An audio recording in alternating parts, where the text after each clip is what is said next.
Now we will start a new chapter, that is chapter 2, biological classification. तो हम लोग एक नया चैप्टर शुरू करने जा रहे हैं क्लास 11th का। वो यूनिट 1 का सेकंड चैप्टर है और उस टॉपिक का नाम है बायोलॉजिकल क्लासिफिकेशन। तो चैप्टर 2 बायोलॉजिकल क्लासिफिकेशन।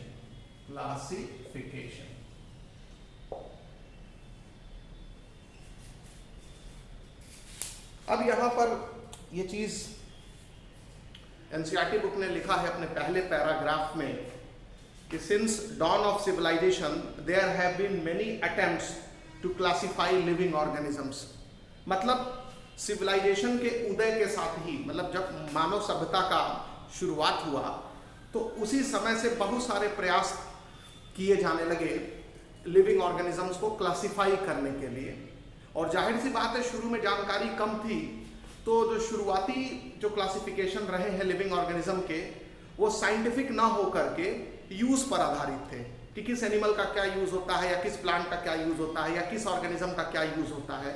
क्योंकि उस समय जो मानव सभ्यता में जो जरूरतें महसूस की गई फूड की, शेल्टर की और क्लोथिंग की, तो उस आधार पर लिविंग ऑर्गेनिजम्स को क्लासिफाई किया जाता था।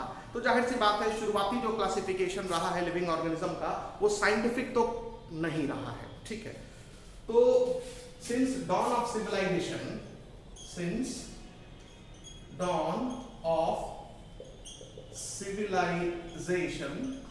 ठीक है, since dawn of civilization there were many attempts to classify living organisms. There were many attempts to classify living organisms,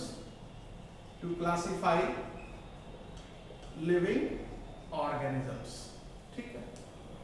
तो बहुत सारे प्रयास किए जाते रहे हैं लिविंग ऑर्गेनिजम्स को क्लासिफाई करने के सिंस डॉन ऑफ सिविलाइजेशन के उदय के साथ ही साथ। और इनिशियली द क्लासिफिकेशन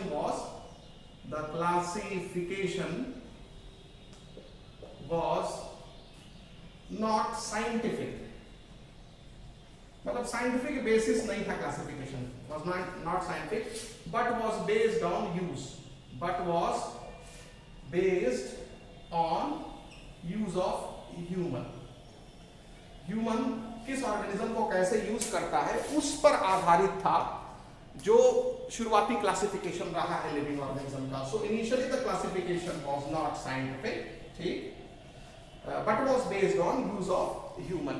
अब ह्यूमन लिविंग ऑर्गेनिज्म को किन किन चीजों के लिए यूज करता है? तो फूड के लिए यूज करता है, शेल्टर के लिए यूज करता है, क्लोथिंग के लिए यूज करता है। तो आप जानते हैं कि मानव समाज की जो 3 प्राइमरी नीड्स होती हैं, रोटी, कपड़ा और मकान, तो इस आधार पर एनिमल्स को या प्लांट्स को या किसी भी लिविंग ऑर्गेनिजम्स को जो धरती पर पाए जाते हैं उनको क्लासिफाई किया गया शुरुआती समय में, ह्यूमन सिविलाइजेशन जब स्टार्ट हुआ तब से। एरिस्टोटल का नाम सबसे पहले आता है जिन्होंने साइंटिफिक बेसिस पहली बार इस्तेमाल किया लिविंग ऑर्गेनिज्म को क्लासिफाई करने के लिए। तो इट वाज एरिस्टोटल, या Aristotle was the earliest who started classifying living organism on scientific basis। तो ये ध्यान आपको रखना पड़ेगा, ठीक है। तो more scientific basis of classification, तो Aristotle was the earliest who attempted classification,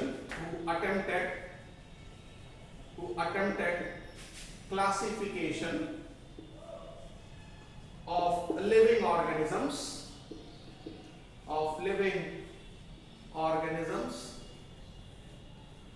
more scientifically, ठीक है, on scientific basis, ठीक है। और आप लोअर क्लासेस में पढ़े होंगे कि एरिस्टोटल ने प्लांट को भी क्लासिफाई किया मॉर्फोलॉजी के आधार पर, एनिमल को भी क्लासिफाई किया ब्लड के आधार पर कि किस एनिमल में रेड ब्लड पाया जाता है, किस एनिमल में रेड ब्लड नहीं पाया जाता है, उनको दो ग्रुप में बांटा। प्लांट को मॉर्फोलॉजी के आधार पर छोटे पौधे और थोड़े बड़े पौधे और ऊंचे पौधे, हर्ब्स, श्रब्स एंड ट्रीज। तो इस तरह से ये चीज भी एनसीईआरटी बुक में मेंशन है कि Aristotle was the earliest who attempted classification of living organism on scientific basis। ठीक है, और अरिस्टोटल ने प्लांट्स को, इन्होंने प्लांट और एनिमल को क्लासिफाई किया। ही क्लासिफाइड प्लांट्स एंड एनिमल्स, तो दोनों को इन्होंने क्लासिफाई किया, प्लांट्स को भी क्लासिफाई किया और एनिमल्स को भी क्लासिफाई किया। इन्होंने प्लांट्स को क्लासिफाई किया 3 ग्रुप में, herbs, shrubs and trees. 3 group में क्लासिफाई किया on the basis of morphology. ठीक है, on the basis of morphology, on the basis of morphology. ठीक है, मॉर्फोलॉजी के बेसिस पर।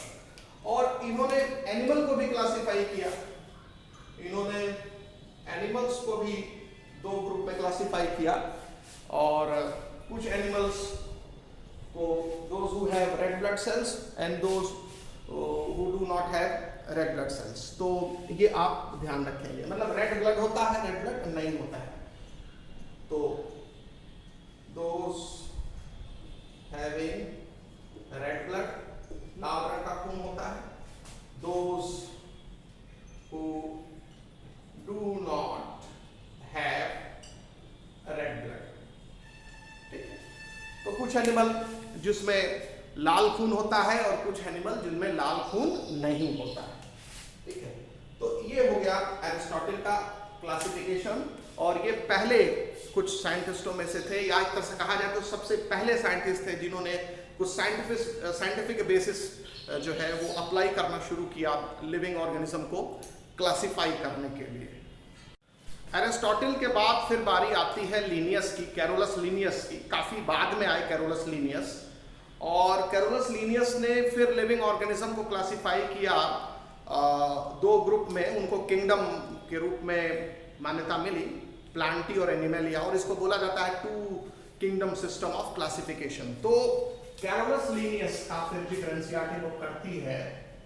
तो कैरोलस लीनियस ने 2 किंगडम सिस्टम ऑफ क्लासिफिकेशन दिया, 2 kingdom system of classification, system of classification. ठीक है, और इस 2 किंगडम सिस्टम ऑफ क्लासिफिकेशन में लीनियस ने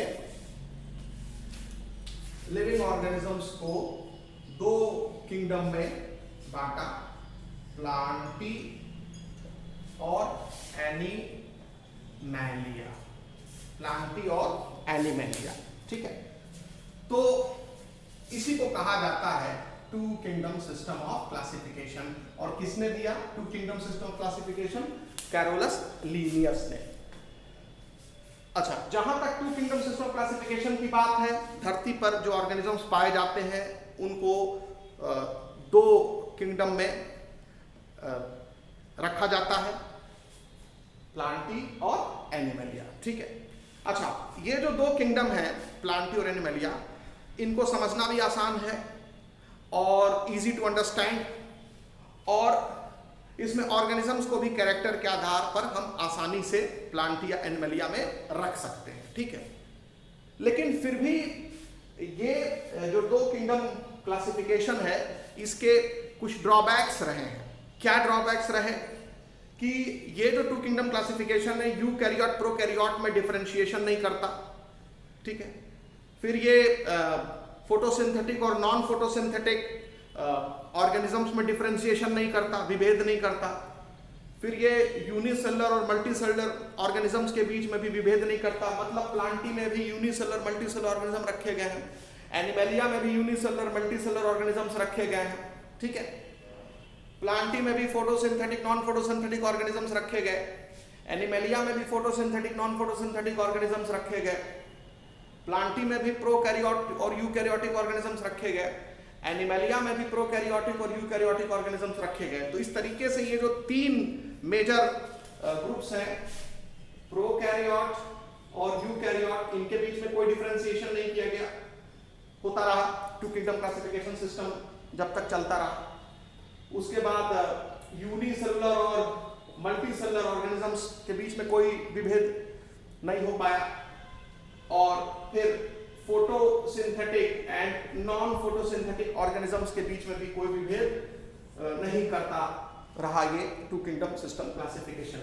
नो डिफरेंशिएशन, नो डिफरेंशिएशन। तो 2 किंगडम क्लासिफिकेशन सिस्टम का जो ड्रॉबैक था वो ये था कि वो इन ऑर्गेनिजम्स के बीच में कोई डिफरेंशिएशन नहीं करता था, ठीक है। और बहुत सारे ऑर्गेनिजम्स थे जिनको ना तो प्लांटी में जगह मिली ना प्लैनिमेलिया में जगह मिली, मतलब किसी कैटेगरी में, आइदर कैटेगरी में उनको प्लेसमेंट नहीं मिली, ठीक है। तो many organisms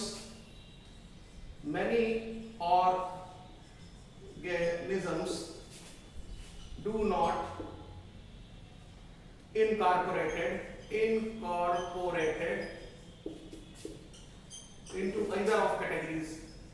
into either categories, तो इनमें से किसी भी कैटेगरी में इनको जगह नहीं मिली। तो many organisms do not incorporated into either categories।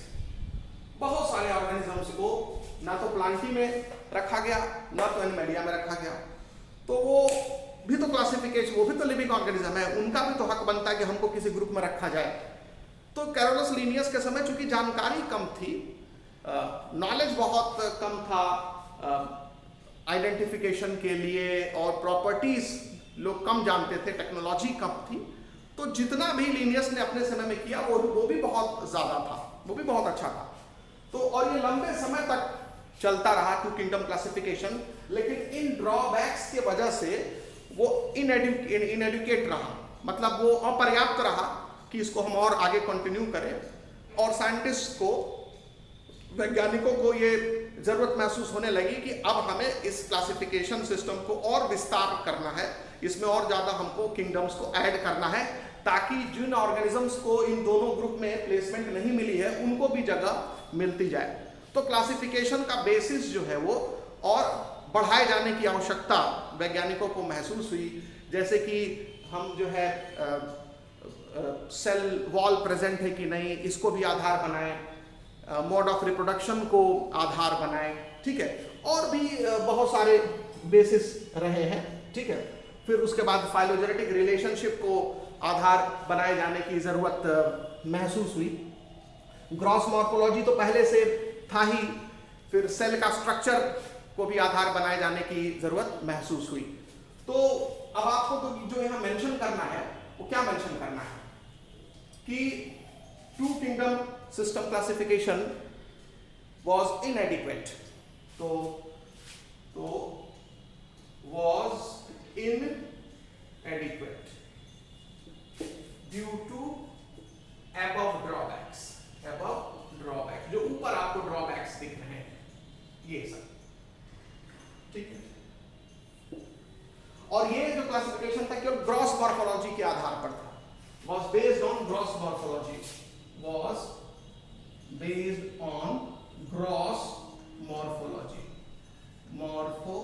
बाहर से ऑर्गेनिज्म कैसा दिखता है, टोटल, तो ग्रॉस मतलब टोटल, पूरी मॉर्फोलॉजी को ऑब्जर्व कीजिए और फिर एनिमल या प्लांट 2 ग्रुप में ऑर्गेनिज्म को रख दीजिए, ठीक है। यानी मॉर्फोलॉजिकल बेसिस था ये क्लासिफिकेशन का, जो 2 किंगडम क्लासिफिकेशन था। ग्रॉस मतलब टोटल, पूरी मॉर्फोलॉजी, ज्यादा से ज्यादा मॉर्फोलॉजिकल कैरेक्टर्स को ऑब्जर्व करके लिविंग ऑर्गेनिज्म को इन दोनों में से किसी एक ग्रुप में रखना। और बहुत सारे ऑर्गेनिज्म ऐसे निकल के आ गए जिनको हम किसी ग्रुप में नहीं रख पा रहे थे मॉर्फोलॉजी के आधार पर, केवल मॉर्फोलॉजी के आधार पर। और बहुत सारे ऑर्गेनिजम्स थे, प्रोकैरियोट, यूकैरियोट साथ ही साथ रखे गए थे, यूनिसेलुलर मल्टीसेलुलर साथ ही साथ रखे गए थे, फोटोसिंथेटिक नॉन फोटोसिंथेटिक साथ ही साथ रखे गए थे। तो ये इतने सारे ड्रॉबैक थे, तो इसलिए वैज्ञानिकों को ये महसूस हुआ कि अब इससे काम नहीं चलेगा, तो हमको और क्राइटेरिया या बेसिस ऑफ क्लासिफिकेशन ऐड करना होगा। तो वहां पर लिखेंगे मोर basis or criteria, more basis or criteria were needed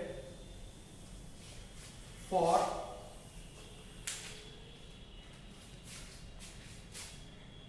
upgradation of classification. Upgradation, classification को upgrade किया गया है. Upgradation of classification. Upgradation of classification. तो ये जो मोर बेसिस, कौन कौन से और बेसिस, ग्रॉस मॉर्फोलॉजिकल बेसिस तो एक तो था ही, इसके अलावा और कौन कौन से बेसिस यूज किया जाना चाहिए ऐसा वैज्ञानिकों को लगा. तो इसमें cell structure, nature of cell wall, cell structure, उसके बाद nature of cell wall, nature of cell wall, ठीक है, नेचर ऑफ सेल वॉल, ठीक, mode of nutrition, mode of reproduction, mode of nutrition, mode of reproduction, mode of nutrition लिख लीजिए. उसके बाद mode of reproduction,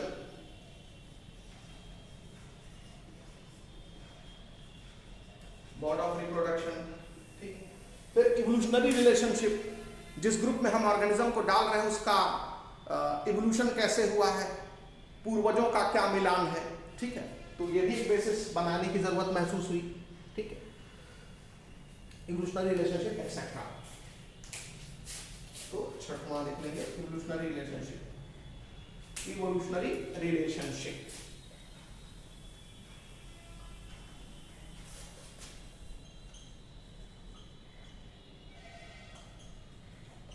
तो इस तरीके से धीरे धीरे जो क्लासिफिकेशन सिस्टम है उसमें सुधार आता चला गया.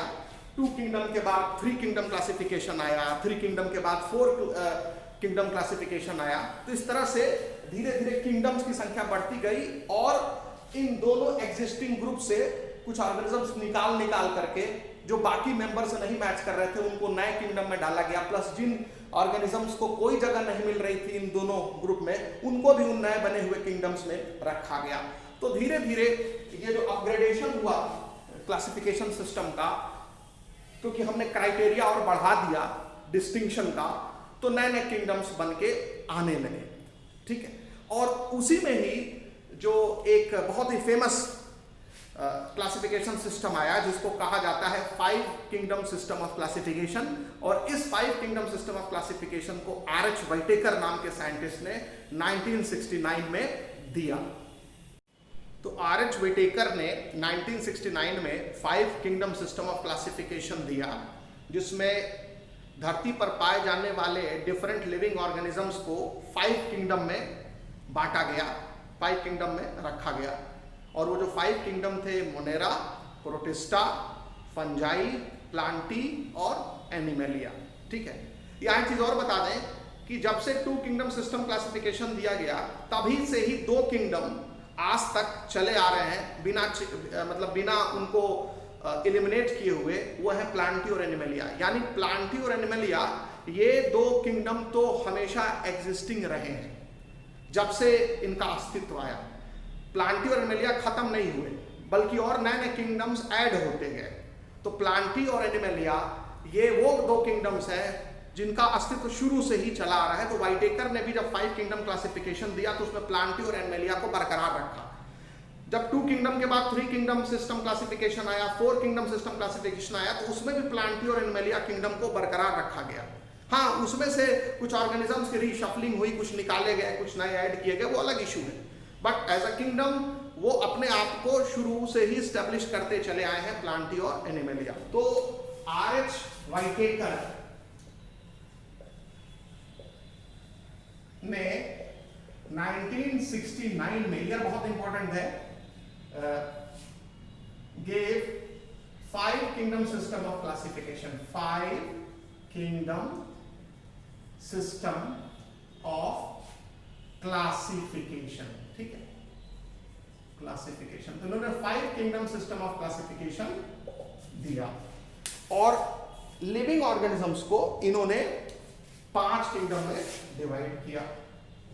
लिविंग ऑर्गेनिज्म को इन्होंने 5 किंगडम में रखा, और जो 5 किंगडम है उसमें मोनेरा,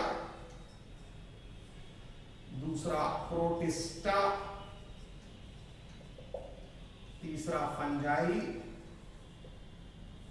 चौथा प्लांटी और पांचवा एनिमैलिया। ठीक है, तो इसी को 5 किंगडम क्लासिफिकेशन कहा जाता है। और वाइटेकर ने जो ये 5 किंगडम क्लासिफिकेशन दिया, इसका बेसिस क्या था, इनका क्राइटेरिया क्या था?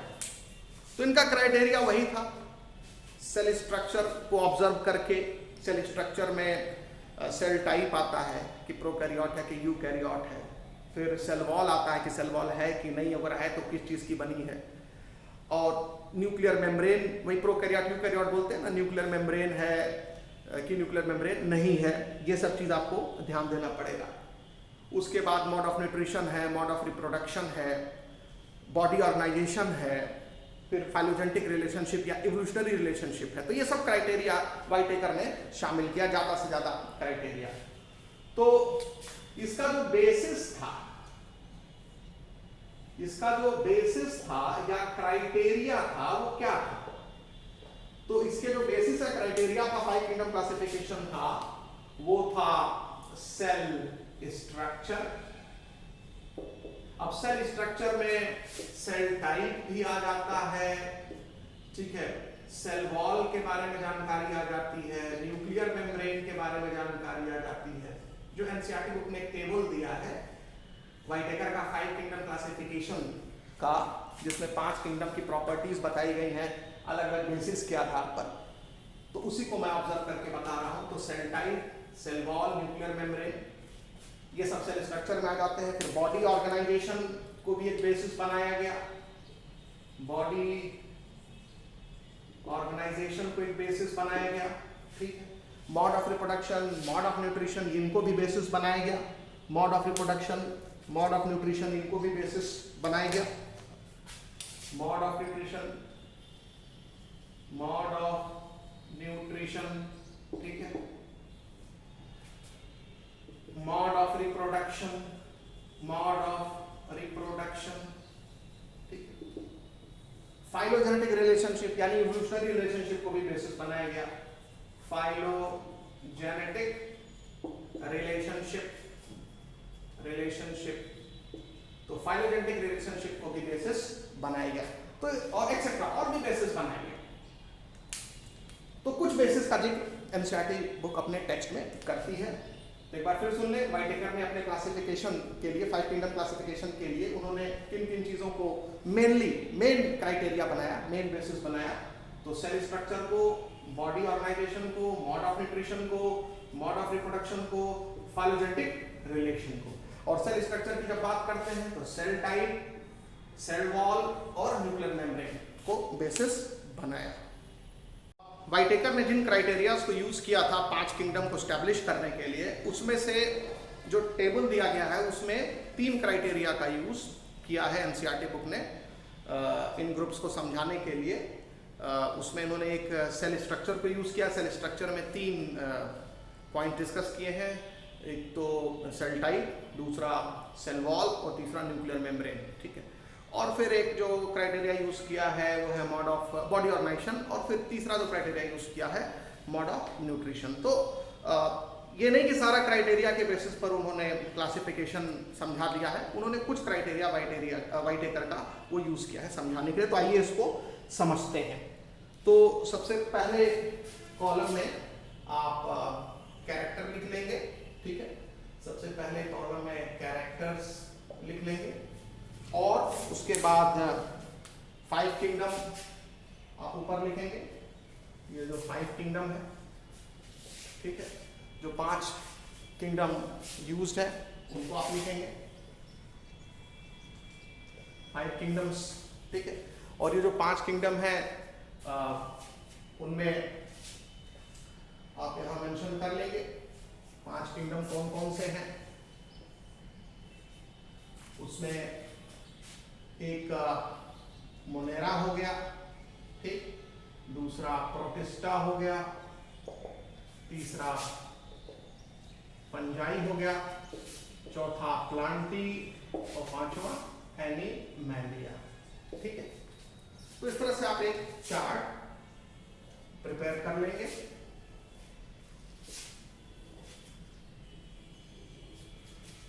और आइए बारी बारी सारे क्राइटेरिया को डिस्कस करते हैं। तो सबसे पहले सेल टाइप उठाते हैं।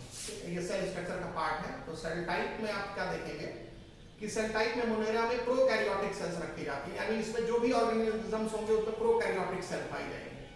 तो प्रोकैरियोटिक सेल पाई जाती है। ठीक है, प्रोटिस्टा में यूकैरियोटिक सेल, फंजाई में यूकैरियोटिक सेल, प्लांटी में यूकैरियोटिक सेल, एनिमलिया में यूकैरियोटिक सेल। इसका मतलब हुआ कि प्रोकैरियोट्स और यूकैरियोट्स को अलग कर दिया गया। आई बात समझ में? तो ये आपको ध्यान रखना है। तो यूकैरियोटिक सेल्स पाई जाती है प्रोटिस्ट में। ठीक है, और यही चीज यहां सेम कर देंगे, सेम सेम सेम। ठीक है, मतलब इसमें भी यूकैरियोटिक सेल पाई जाएगी, प्लांटी में भी यूकैरियोटिक सेल पाई जाएगी, एनिमलिया में भी यूकैरियोटिक सेल पाई जाएगी। तो ये क्राइटेरिया हो गया। ठीक है, सेल टाइप। उसके बाद सेल वॉल को हम लोग देखते हैं, सेल वॉल। ठीक है, तो सेल वॉल को अगर आप ऑब्जर्व करेंगे तो पाएंगे कि जो प्रोकैरियोट्स होते हैं उनमें सेल वॉल पाई जाती है। एक्सेप्शंस होंगे, उनको छोड़ दीजिए, हम अभी जनरल बात कर रहे हैं। अभी तो जीवन में अभी तो हम कह रहे हैं कि एनिमल सेल में सेल वॉल नहीं होती है, प्लांट सेल में सेल वॉल होती है, मालूम है ना। लेकिन हो सकता है आगे कोई ऐसा जीव मिल जाए जिसमें सब प्रॉपर्टी एनिमल की हो, खाली सेल वॉल जो है वो प्लांट जैसा भी पाया जाए। तो आज जिसको हम जनरल मान रहे हैं कल को उसमें एक्सेप्शन भी आ सकते हैं, ये ध्यान रखिएगा। तो मोनेरा में लिख लेंगे सेल वॉल प्रेजेंट और नॉन सेलुलोजिक होती है, सेलुलोज की नहीं बनी होती है। ठीक है, तो ये आप मेंशन कर लेंगे। ठीक है, तो सेल वॉल प्रेजेंट, प्लस मतलब प्रेजेंट, और नॉन सेलुलोजिक, नॉन सेलुलोजिक। और ये जो सेल वॉल होती है बनी होती है पॉलीसैकेराइड एंड अमीनो एसिड की, made up of polysaccharide plus amino acids. Amino acid भी जानते हैं आप, पॉलीसैकेराइड भी आप जानते हैं। सेलुलोज भी तो पॉलीसैकेराइड है, लेकिन ये सेलुलोज के अलावा दूसरे पॉलीसैकेराइड की बनी होती है। ठीक है, पेप्टिडोग्लाइकन की बनी होती है, जो बैक्टीरिया होते हैं। चूंकि बैक्टीरिया मोनेरा में आते हैं, अभी जब हम मोनेरा किंगडम पढ़ेंगे तो वहां डिटेल बताएंगे। तो फिलहाल सेल वॉल की अगर बात करें मोनेरा में, तो उनमें सेल वॉल होती है, नॉन सेलुलोजिक होती है और made up of polysaccharide and amino acids की बनी होती है। ये बात स्पष्ट हो गई। उसके बाद जब हम प्रोटिस्टा में आते हैं, तो प्रोटिस्टा में present in some and absent in some, यानी कि आप ये नहीं कह सकते कि इसमें ज्यादातर मेंबर में सेल वॉल है या बहुत ही कम मेंबर में सेल वॉल नहीं है। लगभग 50-50 रिलेशन है। मैं ऐसे ही बोल रहा हूं, एकदम आप रट मत लीजिएगा 50-50। मतलब ज्यादातर ऑर्गेनिज्म में आपको सेल वॉल मिलेगी और ज्यादातर ऑर्गेनिज्म में सेल वॉल नहीं भी मिलेगी। यानी हर, आप कह सकते हैं कि अभी भी तो बहुत सारे प्रोटिस्ट खोजे जाने बाकी हैं, तो हम कैसे कह लेंगे कि सारे खोजे जा चुके हैं और एकदम 50-50 रिलेशन आ गया। बट एक होता है कि 99% एनिमल में ऑर्गेनिज्म में सेल वॉल है और 1% ऑर्गेनिज्म में सेल वॉल नहीं है, तो बोल देंगे उस ग्रुप में सेल वॉल पाया जाता है। 1% में नहीं पाया जाता तो उसके लिए हमें नहीं बोलेंगे कि एब्सेंट इन सम, अगर जनरल प्रॉपर्टी हम लिख रहे हैं तो याद रखें कि प्रोटिस्टा में कुछ मेंबर में सेल वॉल होती है, कुछ मेंबर में सेल वॉल नहीं होती। जैसे अमीबा है, अमीबा भी प्रोटिस्टा में रखा जाता है, उसमें सेल वॉल नहीं होती है। लेकिन डाइएटम्स भी प्रोटिस्टा में रखे जाते हैं, उनमें सेल वॉल होती है। तो लगभग ये 50-50 रिलेशन है। ठीक है ना, या 60-40 होगा। ठीक, तो सेल वॉल होती है, सेल वॉल नहीं होती है, दोनों चीज आपको लिखना पड़ेगा प्रोटिस्टा में साफ साफ। इसमें मोनेरा में क्या, सिर्फ एक मोनेरा ऐसा है जिसमें सेल वॉल नहीं होती है, माइकोप्लाज्मा, उसमें सेल वॉल नहीं होती है। लेकिन उसके अलावा बाकी जितने भी मोनेरा सब में सेल वॉल होती है। तो यहां लिख दिया सेल वॉल प्रेजेंट, वहां नहीं लिखेंगे सेल वॉल एब्सेंट इन सम। जब आपका 50-50, 60-40, 30-70 रिलेशन आता है तो लिखना पड़ता है दोनों। लेकिन जहां पर अनुपात जो है 99:1 का आ रहा है, वहां तो लिखना पड़ेगा कि हाँ सेल वॉल होती है, क्योंकि जनरल प्रॉपर्टी लिख रहे हैं। अब आदमियों में कितनी आंखें पाई जाती हैं? 2 आंखें, लेकिन काने भी तो हैं, किसी की आंख फूटी भी तो रहती है, किसी की एक आंख नहीं भी होती है। तो नहीं लिखोगे आदमी में 2 आंख होती है या 1 आंख होती है, लिखोगे आदमी में 2 आंख होती है। वो तो अपवाद आ गया ना। तो एक्सेप्शन जहां पर है उसमें आप प्रेजेंट ही लिखेंगे, ठीक है। यहाँ एक्सेप्शन नहीं है, ये कॉमन फीचर है सेल वॉल का पाया जाना भी और सेल वॉल का नहीं पाया जाना भी। ये भी बहुत सारे एनिमल में देखा जाता है, ये भी बहुत सारे एनिमल में देखा जाता है, ऑर्गेनिज्म में सॉरी देखा जाता है, ठीक है। एनिमल तो सिर्फ किसी को बोलेंगे, इस ग्रुप वाले मेंबर को बोलेंगे। तो प्रोटिस्टा में सेल वॉल होती भी है, नहीं भी होती है, ठीक है। कुछ में होती है, कुछ में नहीं होती है। अच्छा, अब उसके बाद फिर आप देखेंगे फंजाई। फंजाई में सेल वॉल होती है और फंजाई में सेल वॉल नॉन सेलुलोजिक होती है, काइटिन की बनी होती है, ठीक है। तो ये भी आप मेंशन कर लेंगे। तो फंजाई में भी लिखेंगे cell wall present, non cellulosic, ठीक, made up of chitin, made up of chitin की बनी होती है। तो फंजाई में सेल वॉल काइटिन की बनी होती है, ठीक है। ये बात समझ में आ गया। और जब हम प्रोटिस्टा की बात करते हैं, एनसीईआरटी बुक में तो नहीं लिखा है, लेकिन जिसमें सेल वॉल प्रेजेंट होती है उसमें सेल वॉल में सिलिका पाया जाता है, सेलुलोज भी होता है सेल वॉल में, सिलिका है, सेलुलोज है, ठीक है, ये सब मिलता है। तो इसमें सेल वॉल अगर होगी तो सेलुलोजिक होगी और उसमें सिलिका भी पाया जाएगा, ठीक है। जब हम प्लांटी की बात करते हैं तो सेल वॉल मौजूद है और सेलुलोज की बनी होती है, तो आप ये मेंशन कर लेंगे, प्रेजेंट सेलुलोज की बनी होती है। तो प्लांटी में सेल वॉल प्रेजेंट और सेलुलोजिक मतलब सेलुलोज की सेल वॉल बनी होती है। और एनिमलिया में आपको मालूम है कि सेल वॉल नहीं होती है, तो एब्सेंट। तो एनिमलिया में सेल वॉल नहीं होती है। अब उसके बाद हम लोग तीसरा क्राइटेरिया पर आते हैं, न्यूक्लियर मेम्ब्रेन। तो जाहिर सी बात है प्रोकैरियोटिक सेल है तो न्यूक्लियर मेम्ब्रेन नहीं होता, बता चुके हैं जब सेल चैप्टर पढ़ाए थे। और यूकैरियोटिक सेल है तो न्यूक्लियर मेम्ब्रेन होगा। तो न्यूक्लियर मेम्ब्रेन को जब हम एक क्राइटेरिया के रूप में देखेंगे, न्यूक्लियर मेम्ब्रेन, न्यूक्लियर मेम्ब्रेन तो लिख लोगे न्यूक्लियर मेम्ब्रेन एब्सेंट और बाकी सभी में लिख लोगे न्यूक्लियर मेम्ब्रेन प्रेजेंट। तो बाकी सभी किंगडम में न्यूक्लियर मेम्ब्रेन होगा, ठीक। इसके बाद फिर बॉडी ऑर्गेनाइजेशन। बॉडी ऑर्गेनाइजेशन की बात करते हैं। बॉडी ऑर्गेनाइजेशन, ठीक। तो जहां तक बॉडी ऑर्गेनाइजेशन का सवाल है उसमें मतलब सेलुलर है कि मल्टी सेलुलर है, यूनिसेलुलर है कि मल्टी सेलुलर है, ये चीज बताना है। बॉडी एक सेल की बनी है कि बॉडी कई सेल की बनी है। तो मोनेरा भी सेलुलर है, प्रोटिस्टा भी सेलुलर है, ठीक है। फंजाई जो है वो मोर देन वन सेल का बना होता है, ये ध्यान रखेंगे, ठीक है। और इसमें प्लांट में टिश्यू पाए जाते हैं, cell more than one cell का बना होता है और टिश्यू के रूप में ऑर्गेनाइज होते हैं। एनिमलिया में तो ऑर्गन भी टिश्यू ग्रेड भी होता है, ऑर्गन ग्रेड भी होता है, सिस्टम भी होता है, पढ़े होंगे आप लोग बॉडी ऑर्गेनाइजेशन, ठीक है। तो यहां पर आपको ये मेंशन करना है। तो सेलुलर लेवल ऑर्गेनाइजेशन, तो मोनेरा में सेलुलर लेवल ऑर्गेनाइजेशन होता है, सेलुलर लेवल होता है ऑर्गेनाइजेशन का। प्रोटिस्टा में सेलुलर लेवल ऑर्गेनाइजेशन होता है, इंडिपेंडेंट सेल्स पाई जाती हैं, ठीक है। बॉडी में या बॉडी सिंगल सेल का बना होगा या बॉडी अगर एक से ज्यादा सेल का बना होगा तो वो सारी सेल जो है वो इंडिपेंडेंट वर्क करेंगी, ठीक है ना। मिलकर काम नहीं करेंगे, मिलकर काम करेंगे तो टिश्यू बन जाएगा, ठीक है। फंजाई में क्या होता है, मल्टी सेलुलर होता है, बॉडी एक से ज्यादा सेल की बनी होती है और वो एक से ज्यादा सेल की बनी होती है और थोड़ा बहुत उनके बीच में फंक्शनल कोऑर्डिनेशन होता है, तो उसको लूज टिश्यू बोलते हैं। क्या बोलते हैं? Loose tissue. तो यहां पर आप लिख लेंगे multi cellular loose tissue organisation. तो बॉडी जो है लूज टिश्यू ऑर्गेनाइजेशन देता है। तो पहले मैं loose tissue organisation, loose tissue level organisation, और बॉडी जो है वो मल्टी सेलुलर होगी तभी लूज टिश्यू होगा। यूनिसेलुलर के केस में कहां टिश्यू बन पाएगा? कोई टिश्यू ऐसा बता जो एक ही सेल का बना हो, तो कहां टिश्यू है वो, ठीक। तो सेलुलर लेवल ऑर्गेनाइजेशन में बॉडी या तो सिंगल सेल की बनी होगी या बॉडी एक से ज्यादा सेल की बनी होगी, तो उन सेल्स के बीच में कोई फंक्शनल कोऑर्डिनेशन नहीं होगा जिससे कि टिश्यू बन जाए। तो इसमें भी वही चीज होता है, बॉडी या तो सिंगल सेल की बनी होगी या बॉडी एक से ज्यादा सेल की बनी होगी, तो कॉलोनी के रूप में सेल आके चिपकी होंगी, लेकिन वो सेल अलग अलग भी हो सकती हैं, अपना स्वतंत्र जीवन यापन भी कर सकती हैं, फिर वो कॉलोनी के रूप में आ गई, एग्रीगेट बना लिया, लेकिन वो टिश्यू नहीं बना पाई। टिश्यू बनने के लिए उनके मिल के काम करना जरूरी है, ठीक है, कोऑर्डिनेटर फंक्शन जरूरी है। तो cellular level multi cellular. Fungi के केस में सेल एक से ज्यादा पाई जाती है बॉडी में, ठीक है। और वो सेल में थोड़ा बहुत फंक्शनल कोऑर्डिनेशन होता है, तो इसलिए लूज टिश्यू बोल दिए, ठीक है। और प्लांट में आप मेंशन कर लेंगे टिश्यू या ऑर्गन पाए जाते हैं, ठीक है।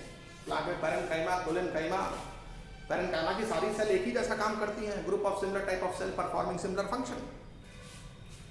तो इसमें टिश्यू लेवल या organ level and organ level दोनों पाए, एंड ऑर्गन लेवल ऑर्गेनाइजेशन, दोनों तरह का ऑर्गेनाइजेशन देखा जाता है। और एनिमल में तो ऑर्गन भी मिलकर के काम करते हैं, सिस्टम बनाते हैं, तो इसलिए एनिमल में तीनों देखा जाता है, tissue, organ, organ system level. तो इसमें टिश्यू, ऑर्गन और organ system level, organ tissue, organ, organ system level organisation देखा जाता है।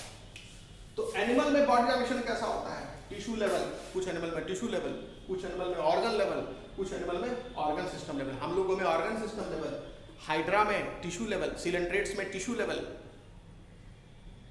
ऑर्गन लेवल किस में पाया जाता है? प्लेटीहेल्मिन्थीज में, ठीक है, ऑर्गन लेवल ऑर्गेनाइजेशन पाया जाता है। और अब इसके बाद आता है मॉड ऑफ न्यूट्रिशन। तो मॉड ऑफ न्यूट्रिशन देख लेंगे, ठीक है, मॉड ऑफ न्यूट्रिशन। जब हम मॉड ऑफ न्यूट्रिशन की बात करते हैं तो ऑटोट्रॉफिक, कीमोसिंथेटिक, ये सब देखना है। Mod of nutrition,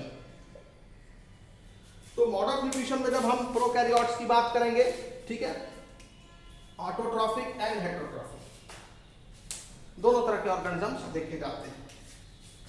autotrophic and heterotrophic, heterotrophic, autotrophic जो अपना भोजन खुद बनाते हैं, हेटेरोट्रॉफिक जो अपना भोजन खुद नहीं बनाते हैं, ठीक है। अच्छा, ऑटोट्रॉफिक में भी तुम पढ़े होगे, दो तरह के होते हैं, फोटोसिंथेटिक एंड कीमोसिंथेटिक। तो यहां भी फोटोसिंथेटिक और कीमोसिंथेटिक का लिख लेंगे, ठीक है, फोटोसिंथेटिक एंड कीमोसिंथेटिक। पीएस मतलब फोटोसिंथेटिक, सीएस मतलब कीमोसिंथेटिक। और हेटेरोट्रॉफिक में भी दो कैटेगरी होती है, या तो पैरासिटिक होंगे, लिविंग होस्ट से अपना भोजन लेंगे, या सैप्रोफाइटिक होंगे, डेड ऑर्गेनिक मैटर से अपना भोजन लेंगे। तो ये चीज आपको मेंशन करना होगा, सैप्रोफाइटिक, पैरासिटिक। तो सैप्रोफाइटिक और पैरासाइटिक। तो जो हमने एस लिखा है, एस मतलब सैप्रोफाइटिक, अगर आप वहां जगह नहीं, इसलिए मैं यहां लिख दे रहा हूं। पी मतलब हो गया पैरासाइटिक, ठीक है। पीएस मतलब हो गया फोटोसिंथेटिक, फोटोसिंथेटिक, ठीक है। और सीएस मतलब हो गया कीमोसिंथेटिक, कीमोसिंथेटिक। तो समझ में आ गया आपको, ठीक है, ये क्लियर हो गया। तो ये हो गया मॉड ऑफ न्यूट्रिशन किसका? मोनेरा में। तो मोनेरा में दोनों तरह के ऑर्गेनिज्म मिलते हैं, ऑटोट्रॉफिक भी, हेटेरोट्रॉफिक भी। ऑटोट्रॉफिक में लाइट के प्रेजेंस में अपना भोजन बनाना, फोटोसिंथेटिक, केमिकल से एनर्जी लेकर के वो अपना भोजन बनाते हैं, तो कीमोसिंथेटिक, ठीक है।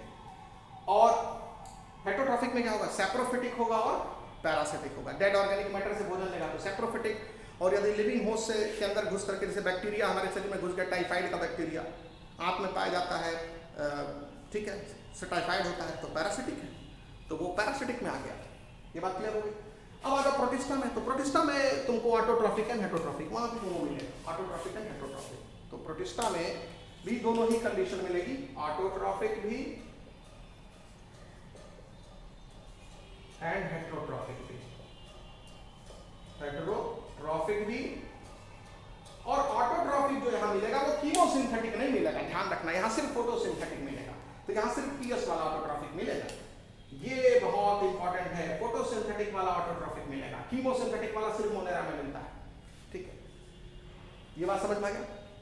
और हेटेरोट्रॉफिक में दोनों ही के सैप्रोफिटिक भी मिल सकते हैं, पैरासिटिक भी मिल सकते हैं। तो हेटेरोट्रॉफिक जो प्रोटिस्टा में होते हैं वो मोनेरा के हेटेरोट्रॉफिक जैसे ही होते हैं। यहां भी सैप्रोफिटिक पैरासिटिक है, मोनेरा में भी सैप्रोफिटिक पैरासिटिक है, लेकिन ऑटोट्रॉफिक में मोनेरा में फोटोसिंथेटिक और कीमोसिंथेटिक है, जबकि प्रोटिस्टा के ऑटोट्रॉफिक ऑर्गेनिज्म सिर्फ फोटोसिंथेटिक होते हैं, ठीक है, आई बात समझ में। उसके बाद फिर फंजाई, फंजाई अपना भोजन खुद नहीं बनाते, और फंजाई दो तरह के होते हैं, पैरासिटिक और सैप्रोफाइटिक, यानी वो सिर्फ हेटेरोट्रॉफिक होते हैं। तो फंजाई लिख लेंगे हेटेरोट्रॉफिक, बिना कुछ आपको टेंशन लिए हुए फंजाई को पूरा का पूरा हेटेरोट्रॉफिक लिख देना है, हेटेरोट्रॉफिक। तो फंजाई जो होते हैं वो हेटरोट्रॉफिक होते हैं, और हेटरोट्रॉफिक में यही दो कैटेगरी होती है, और ये दोनों ही कैटेगरी पाए जाते हैं, सैप्रोफिटिक और पैरासिटिक। जो मैं पहले लिख दूं, ऐसे मतलब सैप्रोफिटिक, पी मतलब पैरासिटिक, ठीक है। फंजाई ऑटोट्रॉफिक नहीं होते, अपना भोजन कभी नहीं बनाते। भोजन बनाने के लिए बॉडी क्लोरोफिल का होना जरूरी है, नहीं क्लोरोफिल है, किसी न किसी तरह का क्लोरोफिल चाहिए ही चाहिए, या नहीं क्लोरोफिल है जैसे पुनेरा के केस में, तो वहां पर वो किसी केमिकल को, इनऑर्गेनिक कंपाउंड को वो किसी दूसरे कंपाउंड में चेंज करते हैं और उससे जो एनर्जी निकलती है उससे भोजन बनाते हैं। बाकी कुछ प्लांट है लाइट की एनर्जी से भोजन बनाते हैं, तो जो केमिकल के कन्वर्जन से जो एनर्जी निकलती है उससे भोजन बनाते हैं वो कीमोसिंथेटिक है। जो लाइट को ट्रैप करके उससे जो एनर्जी आती है उससे भोजन बनाते हैं उसको फोटोसिंथेटिक बोलते हैं।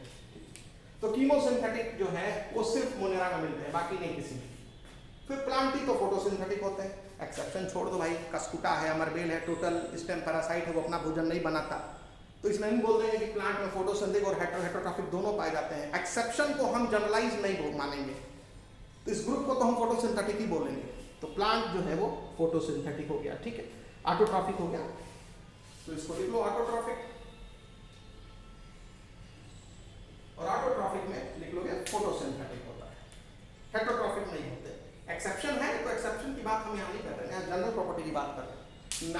नो प्लांट जो है वो फोटोसिंथेसिस करते हैं, तो इसलिए हम बोल देंगे इस ग्रुप में दोनों तरह के प्लांट पाए जाते हैं। दोनों तरह अपवाद को हम एक बड़ा ग्रुप नहीं मान सकते। उसके बाद फिर एनिमल ही अपना भोजन नहीं बनाता, तो हेटरोट्रॉफिक होता है,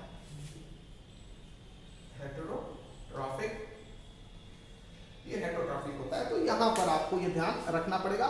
और सैप्रोजोइक और होलोजोइक दोनों तरह का हेटरोट्रॉफिक होता है, होलोजोइक और सैप्रोफाइटिक। सैप्रोजोइक बोला जाता है, एनसीईआरटी में क्या सैप्रोफाइटिक लिखा है, फाइटिक मतलब प्लांट, जोइक मतलब एनिमल, एनिमल लाइक न्यूट्रिशन दिखाते हैं ना। तो यहाँ पर जो है होलोजोइक का मतलब होता है कि भोजन को मुंह में ले करके, चबा करके अपने अंदर शरीर में ले जाना, तो उसको होलोजोइक न्यूट्रिशन कहा जाता है। होलोजोइक न्यूट्रिशन के लिए मुंह होना जरूरी है, ताकि वो भोजन को मुंह के जरिए अपने शरीर के अंदर ले जाके डाइजेस्ट करें। होलोजोइक न्यूट्रिशन में डाइजेशन अनिवार्य है। और सैप्रोजोइक न्यूट्रिशन में क्या होता है, भोजन को वो शरीर के बाहरी डाइजेस्ट करके जो न्यूट्रिएंट है उनको एब्जॉर्ब कर लेगा, तो उसको सैप्रोजोइक न्यूट्रिशन बोलेंगे। यहाँ फाइटिक शब्द नहीं लगाना, प्लांट वही काम करेगा तो फाइटिक है, एनिमल वही काम करेगा तो क्या होगा, सैप्रोजोइक। और प्लांट में बहुत एक्सेप्शन है, बहुत अपवाद है। फंजाई ऐसे ही करता है, फंजाई सैप्रोफाइटिक न्यूट्रिशन दिखाता है, ठीक है, लेकिन एनिमल सैप्रोजोइक न्यूट्रिशन दिखाता है। तो एनसीईआरटी बुक ने सैप्रोफाइटिक लिखा है, तो आप भी लिख तो लो सैप्रोफाइटिक, लेकिन मेरे हिसाब से सैप्रोफाइटिक के जगह पर सैप्रोजोइक लिखना ज्यादा सही होता है। सैप्रोजोइक, जोइक वर्ड वहां आता है जब एनिमल इन्वॉल्व होता है। मैं क्या बोला, फिर से बोलो, कोई भी एनिमल जो है वो क्या करेगा, फूड को डाइजेस्ट करके तब एब्जॉर्ब करेगा बॉडी के अंदर। कुछ क्या होता है, फूड को अंदर ले लेंगे, अंदर डाइजेस्ट करेंगे, तो अंदर लेकर के डाइजेस्ट करेंगे होलोजोइक, बाहरी डाइजेस्ट करके उसके न्यूट्रिएंट को एब्जॉर्ब कर रहे हैं तो सैप्रोजोइक, ठीक है। ये आपको ध्यान रखना है। और ये हेटरोट्रॉफिक न्यूट्रिशन का दो टाइप होता है एनिमेलिया में। तो इस तरीके से आपको ये व्हाइटेकर का जो 5 किंगडम क्लासिफिकेशन है वो समझा दिया गया है, जो एनसीईआरटी बुक में टेबल दिया गया है इसको। अब एनसीईआरटी बुक ने बताया है कि 5 किंगडम क्लासिफिकेशन सिस्टम जो व्हाइटेकर का दिया हुआ है, ये तो चूंकि 1969 में दिया गया था, इसके बाद भी और नए क्लासिफिकेशन सिस्टम भी आए हैं। और जो मोस्ट रिसेंट क्लासिफिकेशन सिस्टम है उसको 3 डोमेन सिस्टम ऑफ क्लासिफिकेशन कहा जाता है। इसके अंदर 6 किंगडम स्टैब्लिश किए गए हैं, यानी किंगडम से भी ऊपर एक कैटेगरी है यहाँ पर जिसको डोमेन कहा जाता है। तो अगर क्लासिफिकेशन ऑर्गेनिज्म का हम कर रहे हैं तो सबसे आधुनिक और सबसे रीसेंट अगर पूछे क्लासिफिकेशन सिस्टम कौन सा है तो 3 डोमेन क्लासिफिकेशन सिस्टम है। डोमेन के अंदर किंगडम आते हैं, किंगडम के अंदर फाइलम या डिवीजन आता है, फाइलम और डिवीजन के अंदर फिर डिफरेंट क्लासेस आते हैं, उनके अंदर फिर डिफरेंट ऑर्डर्स आते हैं। तो हम लोग जब टेक्सोनॉमी पढ़े थे तो वहाँ डोमेन शब्द का इस्तेमाल नहीं किया था, क्योंकि डोमेन एकदम नया टर्म आया है, इधर के 10-15-20 सालों में आया है डोमेन, ठीक है, और अभी उतना पॉपुलराइज नहीं हुआ है। तो क्लासिफिकेशन जब हम ऑर्गेनिज्म का करते हैं तो किंगडम को हाईएस्ट कैटेगरी मानते हैं, लेकिन अगर अल्टरनेट में डोमेन दिया रहेगा तो तो डोमेन सबसे ऊंचा है पायदान डोमेन का, उसकी कैटेगरी, उसकी रैंक डोमेन किंगडम से भी ऊंची है। तो एनसीईआरटी बुक यहाँ मेंशन करती है एक नया क्लासिफिकेशन सिस्टम का जो व्हाइटेकर के बाद आया, 3 डोमेन सिस्टम ऑफ क्लासिफिकेशन ठीक। तो 3 डोमेन सिस्टम ऑफ क्लासिफिकेशन जो है ये बहुत इंपॉर्टेंट है जानना। इसमें जो व्हाइटेकर का 5 किंगडम क्लासिफिकेशन था, पहले हम उसको लिख लेते हैं फिर समझते हैं कौन से 3 डोमेन आए। तो जैसे कि व्हाइटेकर ने 5 किंगडम दिया था, मोनेरा, प्रोटिस्टा, फंजाई, प्लांटी ठीक और एनिमैलिया।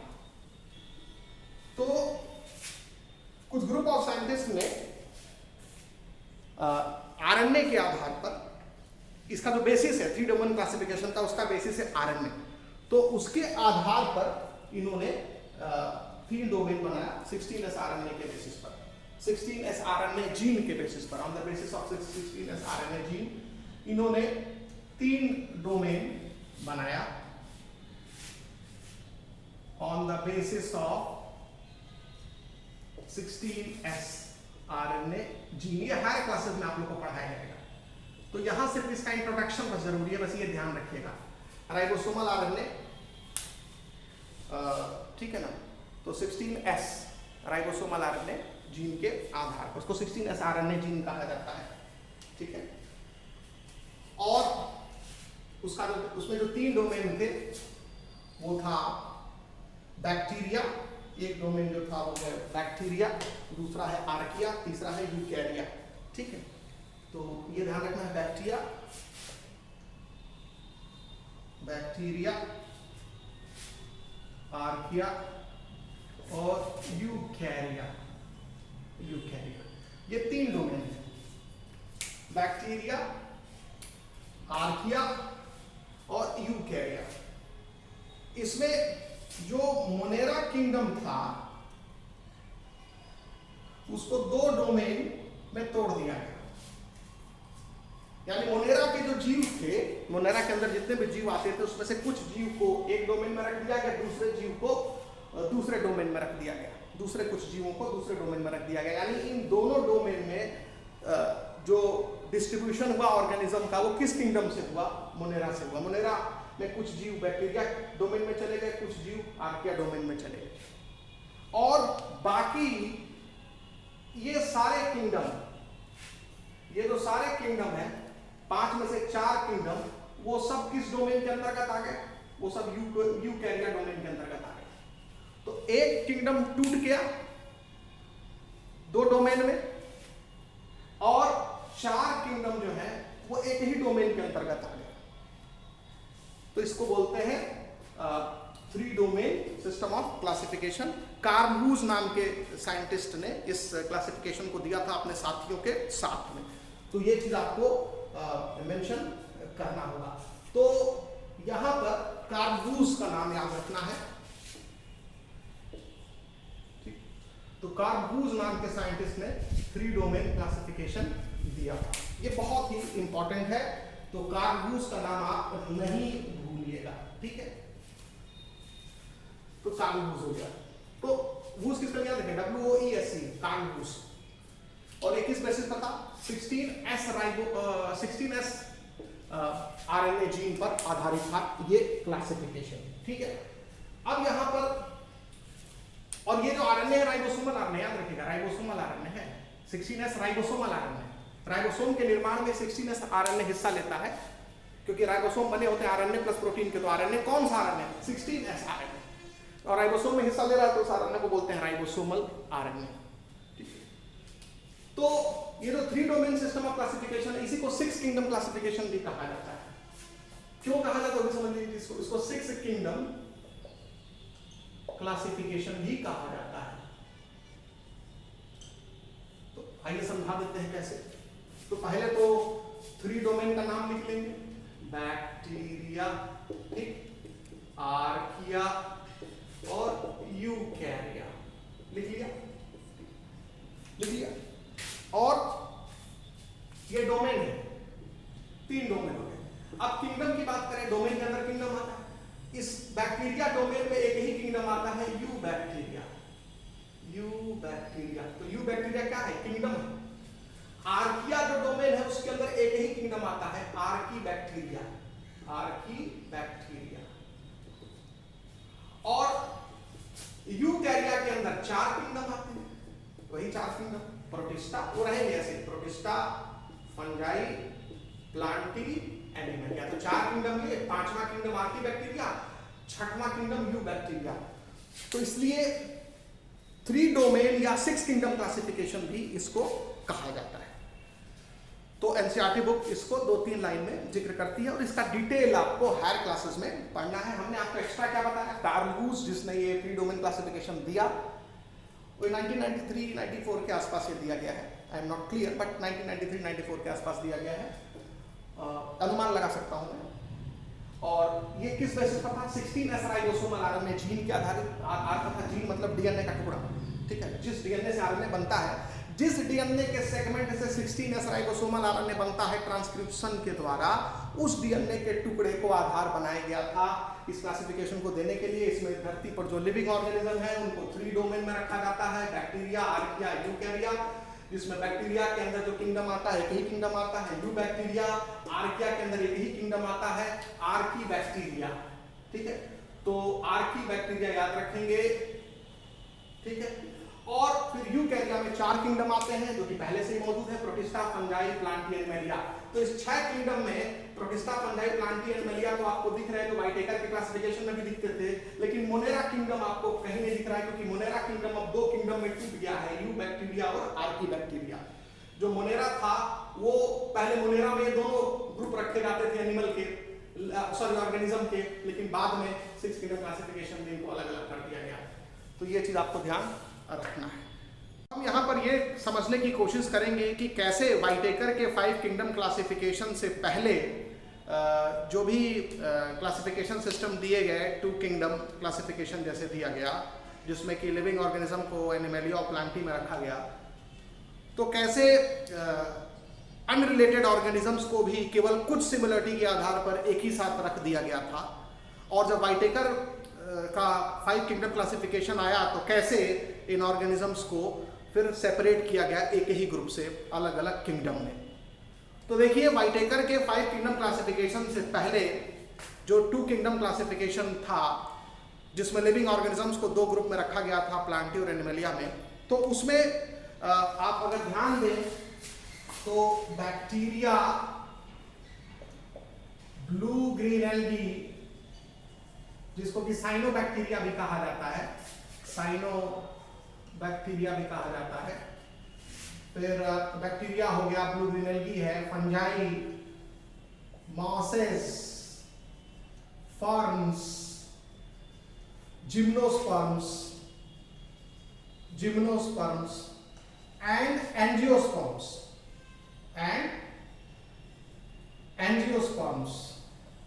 इन सभी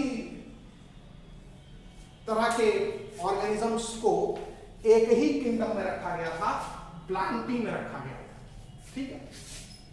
तो इन सभी को एक ही किंगडम में रखा गया था, प्लांटी किंगडम में रखा गया था। और रखने की वजह क्या थी कि इन सभी में जो सेल्स पाई जाती हैं उनके चारों ओर सेल वॉल पाया जाता है। तो मतलब इन सब में क्या था, because of one major similarity, ठीक है, सिमिलैरिटी, एक मेजर सिमिलरिटी की वजह से रखा गया था एक ही साथ, एक ही ग्रुप में, और वो था कि सेल है सेल वॉल, क्योंकि इन सभी में सेल के चारों क्या होती है, सेल वॉल होती है, ठीक।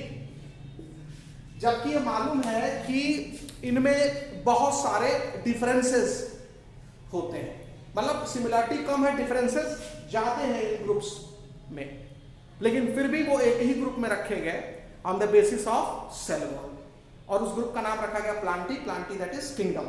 तो bacteria, blue green algae, fungi, mosses, sperm, gymnosperm, angiosperm, ये 2 किंगडम क्लासिफिकेशन में किस किंगडम में रखे गए, प्लांटी में रखे गए।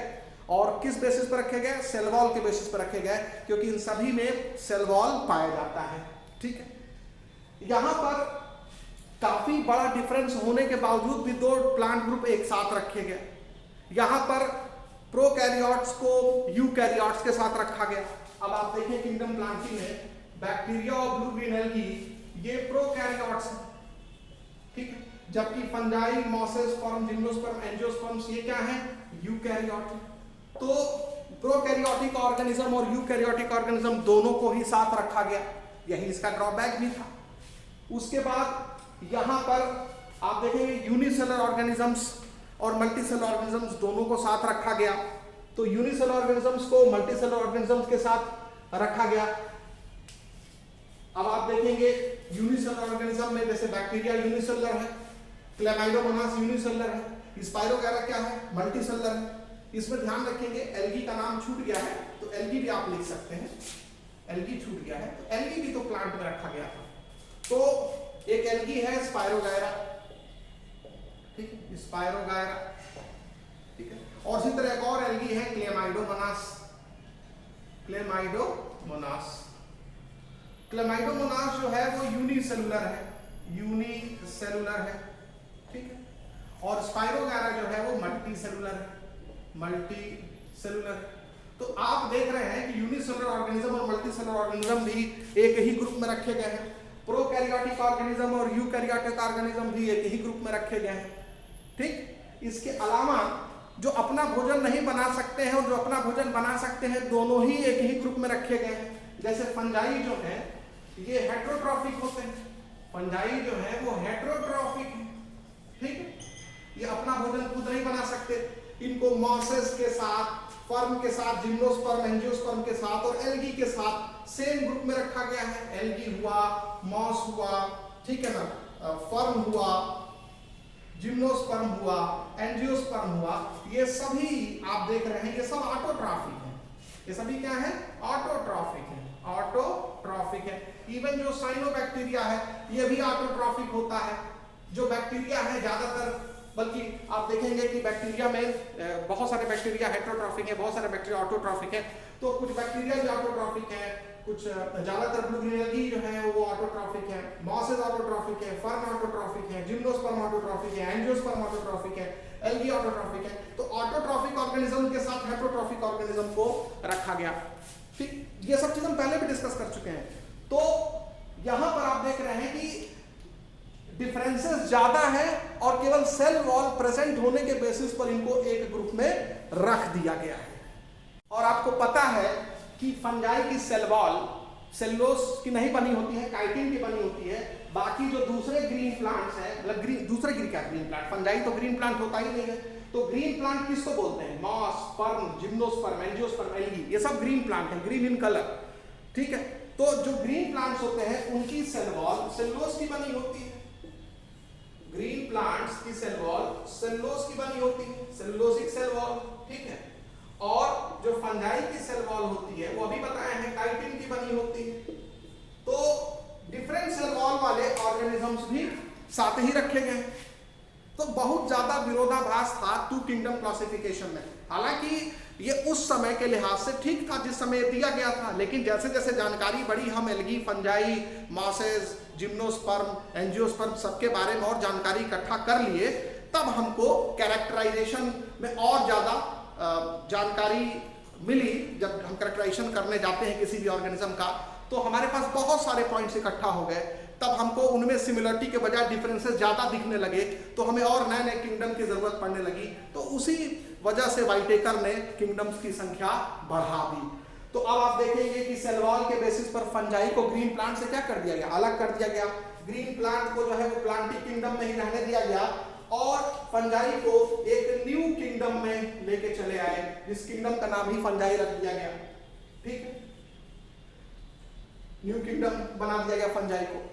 इसके साथ में फिर आप देखेंगे जो पहले क्लेमाइडोमोनास और क्लोरेला और क्लेमाइडोमोनास दोनों ही यूनिसेलर ऑर्गेनिजम्स हैं, ठीक है ना, और दोनों में ही सेल वॉल पाई जाती है। ये पहले प्लांटी में रखे गए थे और अमीबा और पैरामीशियम इन दोनों में सेल वॉल नहीं पाई जाती है। ये एनिमेलिया में रखे गए थे, तो अब इन दोनों को ही निकाल करके एक अलग किंगडम प्रोटिस्टा में रख दिया गया। आप फिर से सुनिए मैं क्या बोल रहा हूं। क्लेमाइडोमोनास ये किंगडम प्लांटी में रखा गया था, ठीक है। उसी तरह क्लोरेला एक ग्रीन एल्गी होता है और ये भी पहले प्लांटी किंगडम में रखा गया था। इन दोनों में सिमिलरिटी क्या है कि दोनों यूनिसेलुलर होते हैं। दोनों क्या होते हैं? यूनिसेलुलर ऑर्गेनिजम्स हैं और दोनों में ही सेल वॉल पाई जाती है, ठीक। तो ये पहले प्लांटी में रखे गए थे। और उसी तरह से अमीबा और पैरामीशियम,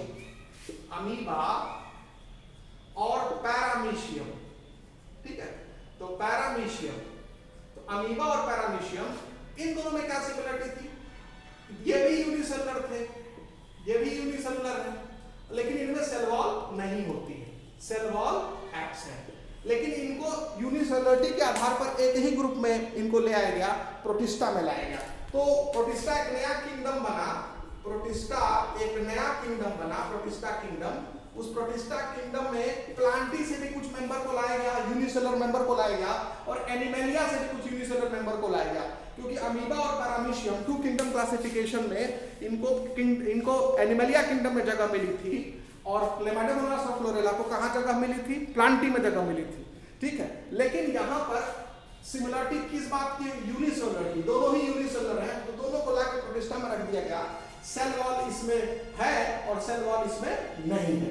तो आप देखेंगे कि किस तरह से वाइटेकर के क्लासिफिकेशन से पहले और वाइटेकर के क्लासिफिकेशन के बाद आप देखेंगे किस तरह से ऑर्गेनिजम्स की रीशफलिंग हुई है कि कुछ को एक ग्रुप से निकाल के दूसरे ग्रुप में डाला गया, कुछ के लिए नया किंगडम बनाया गया। तो और ये तब संभव हो पाया जब हमने जो क्लासिफिकेशन का क्राइटेरिया है, बेसिस है, उसको बढ़ा दिया, उसकी संख्या ज्यादा कर दी। तो जब हम क्राइटेरिया एक ही 2 रखेंगे तो ग्रुप कम बनेगा, किंगडम्स कब बनेंगे। लेकिन जब हम क्राइटेरिया या ग्रुप की संख्या ज्यादा रखेंगे तो किंगडम्स की संख्या बढ़ जाएगी और हमको रिशफलिंग भी करना पड़ेगा। तो ये एनसीईआरटी बुक ने समझाया है, ठीक है। अब हम लोग इस टॉपिक में अलग अलग किंगडम्स के बारे में पढ़ेंगे, जिसमें से 3 किंगडम हमें इस चैप्टर में पढ़ना है। किंगडम मोनेरा, किंगडम प्रोटिस्टा और किंगडम फंजाई। इसके साथ में हम उन ऑर्गेनिजम्स के बारे में पढ़ेंगे जो अभी भी किसी किंगडम में नहीं रखे गए हैं, वायरसेस, वायरोइड्स। चूंकि इनको लिविंग और नॉन लिविंग के बीच का कनेक्टिंग लिंक माना जाता है, ये पूरी तरह से लिविंग नहीं है, पूरी तरह से नॉन लिविंग नहीं है और इनका अभी भी किसी ग्रुप में इन्वॉल्वमेंट नहीं है। तो वास्तव में देखा जाए तो वायरसेस, वायरोइड्स, इनका कोई स्थान किसी भी क्लासिफिकेशन सिस्टम में फिलहाल जो अभी तक है उसमें नहीं दिया गया है। खासकर तो वाइटेकर के 5 किंगडम क्लासिफिकेशन में वायरसेस का कोई पोजीशन या कोई प्लेसमेंट नहीं है।